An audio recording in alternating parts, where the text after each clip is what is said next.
Hello guys, আসসালামু আলাইকুম। আজকে আছি আমি আমার লেয়ার মুরগির শেডে। বর্তমানে মুরগির ডিমের যে অবস্থা, এই অবস্থায় খামার টিকানো খুবই কষ্টকর পরিস্থিতি হয়ে গেছে।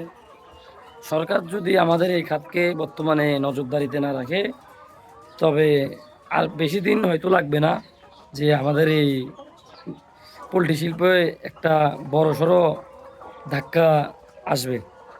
মনে করেন এরকম অবস্থায় যদি ডিমের দাম থাকে, তাহলে তাই খামারি টিকবে না। আর খামারি যেখানে টিকবে না, ওখানে বাজারেও টিকবে না। এক একটি ডিম 60 টাকা বিক্রি করে কয় টাকা থাকে, যেখানে এক একটি ডিম উৎপাদনে আমাদের 9 টাকা খরচ করতে হয়। বর্তমানে আমরা যদি ডিমের ন্যায্য দাম না পাই, তাহলে ভবিষ্যতে খামারই টিকবে না, নতুন উদ্যোক্তা হবে না।